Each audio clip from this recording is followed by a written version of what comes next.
Hey, what's going on there, YouTube? This is SEL0320, representing JGS. So I'm back here again for another TV review for The Walking Dead. This is episode 11 of the 7th season, Hostiles and Calamities. I did not realize this episode would, how do I put this, make me feel deeper for the character Dwight.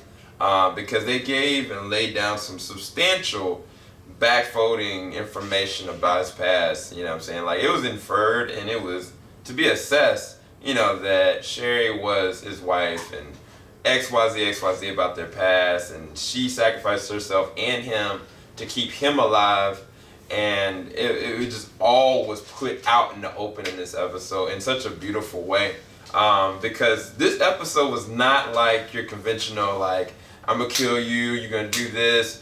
This episode is more so along the lines of understanding the mind of Dwight and Eugene.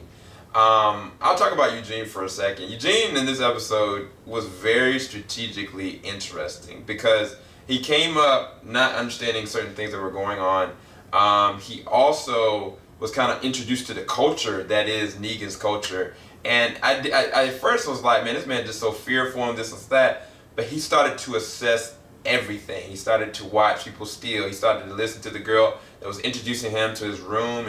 And like, he is actually a very masterful liar. Not just that, I think he's picked up some things from Abraham and Rosita in his time with them, because his assertiveness by the end of the episode, it was like he just fit perfectly in. And he has been able to do that. He's an adapter. He knows what he has to say to keep himself alive. But the way that I was sitting there watching, I was like, okay, they're going to put him in this room. They're going to have him interact with these wives. These are all different tests. I think that Negan specifically put all three of the wives there, knowing that they were probably the ones, you know, that wanted to do something against him or get out or would do something, you know. It was very interesting, though, because they pleaded their case very well. I mean, it was all things considered, like, I understand, you know, but Eugene was like, nah. And at first I was like, Eugene, you know, get away from these women. Don't do this, don't do that. But I was like, I came to the realization that, dude, Eugene understands what he has to do to survive, as well as how to lie very well. That is actually, it's not that Eugene is just smart for, you know, this or that. Like, Eugene is a masterful liar. And at the same time, I think that's where he connects with Dwight as well. The thing is, the difference with Dwight is that Eugene lies on the surface level, but internally he's a great person, and he's a very fearful person, but he's a good person.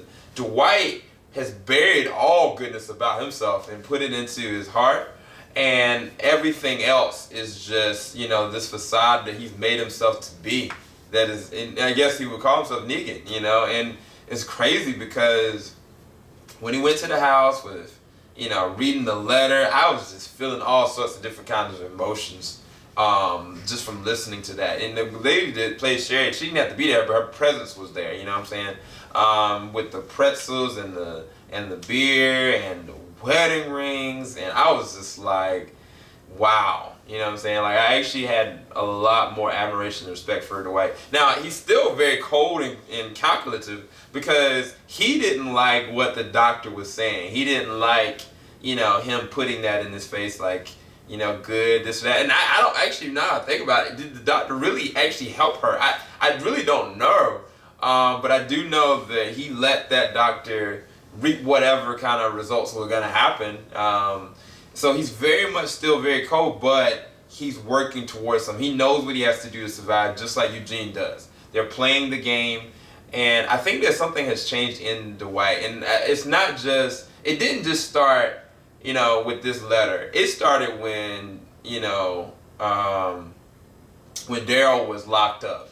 That is when Dwight really started to change. And that's when we really started to see the different layers of him. You know what I'm saying? Like, not the one that, you know, killed such and such or did this, but, you know, like, there are things in him that are changing. And not just that, the thing I realized is that he wanted to become, you know, Daryl. You know, he was stealing Daryl's bike, he stole his jacket because he saw how free Daryl really is. And for him to still wear Daryl's jacket after everything that Daryl did, you know, he really wasn't mad about it. He's actually, I think, in my opinion, he was very glad that he actually made it out. And I think that some part of him is like, I need to be free like that. You know, I think that's why he identifies with Daryl, and at the same time, he's fixated on Daryl. But I think this episode is more of a thinking man's game in a lot of different ways, and I respect it for that. It wasn't anything like shocking necessarily happened. It was one thing, but it wasn't like anything too out there. You know what I'm saying? Like what we've been expecting, especially if you look at the first 3 or a few episodes of the 7th season this year.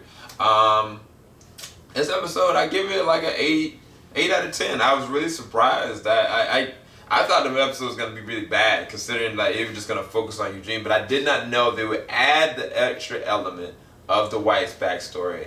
And I think they did a really good job. And Deputy Morgan is the man. Like, I think that some people are kind of like, oh, he's saying the same things, oh, he's doing this. But if you know the character, if you know the comic, if you know the dialogue in the comic, dude, the man is he's just masterful. He's embodied the character in every way. And Deputy Morgan, he's a G in a lot of different ways. But he's scary, man. He's really scary. But hopefully y'all enjoyed this review. Keep it locked. JVS ain't gonna stop. I doubt I'll be able to post up my reaction to The Walking Dead tonight. It'll probably be tomorrow. And in which case, it probably won't be until Wednesday, which sucks. But I apologize, you guys. Keep it locked. JVS ain't gonna stop. Y'all have a blessed night. Peace.